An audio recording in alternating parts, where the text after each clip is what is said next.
3 because Mine is Nosferatu. yours is Nosferatu. So here's my double bill.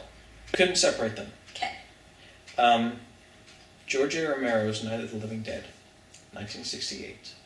I enjoy it very much. It's black and white, and like if I didn't tack on Dawn of the Dead, 1978, this would have been number 1. Yeah. But I couldn't do a double bill on the top. And I could have interchanged them, but they're different styles, if you know what I mean. Same director. Like, it's the same... It's part of a trilogy. It is. An unofficial trilogy. Yeah. But Day of the Dead is really obnoxious. Yes. Yeah. So I just had these two, I put them together, and I put it number 3. Yeah. Happy. Night of the Living Dead is one day when visiting their mother's grave, a brother and sister are attacked in a cemetery by someone staggering. Someone staggering about in the cemetery. Yeah. The brother's killed, and she runs off to a farmhouse to seek shelter. And other people start showing up, also seeking shelter, from an epidemic, which it turns out the people staggering about are the reanimated dead, the unburied dead, and ghouls as they're called. Which I like that they're not zombies. They're not zombies yet. I like that as well. Yes. And they're more menacing in black and white. They are. Because there's makeup nowadays to make them look decayed, but there's something subtle about just having just dark rings around the eyes and having them look pale. And there's a scene where they eat charred remains. Yeah. And it looks like they're eating chicken.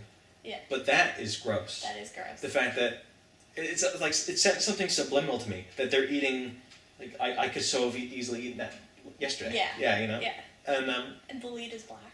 the lead actor's black, yeah. Which, like, we say that as if it's something noteworthy. It was noteworthy. It was. Yeah, It was a that was a big deal. deal. Yeah, and then there's the ending, which, yeah. The ending made me really sad. Me too. Did you see the remake? I did. Ending's different. It is. That surprised me. Didn't make me like it, but it No. surprised me. I remember the night I watched this. I felt like I was in the house. Yeah. Yeah. It's very...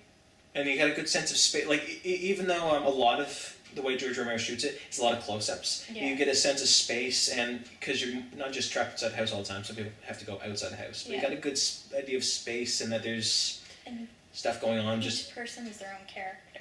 That's true. They're not all cannon fodder. Like in the remake, they're made me really, really angry.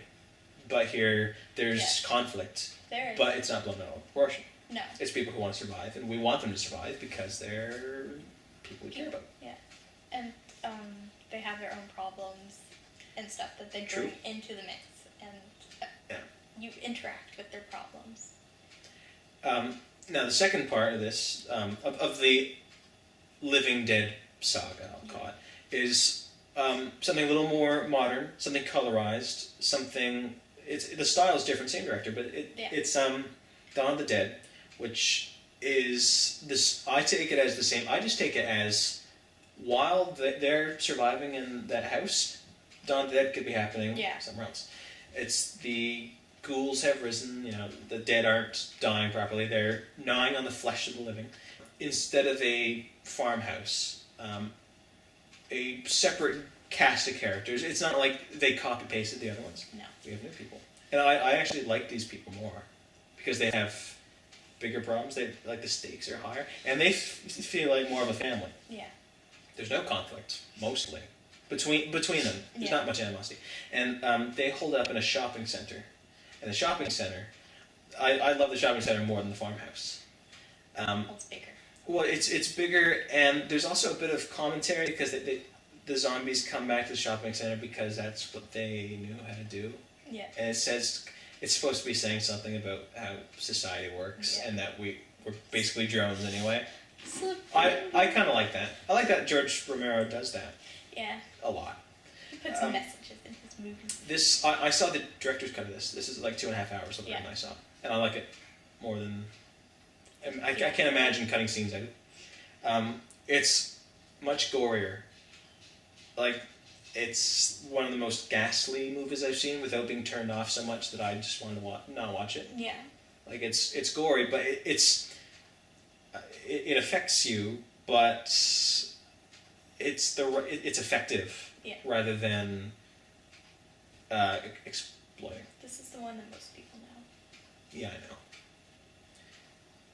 Which is I can live with. But the reason I had to include them both, even though I'm saying that I like the characters and the location more, Yeah.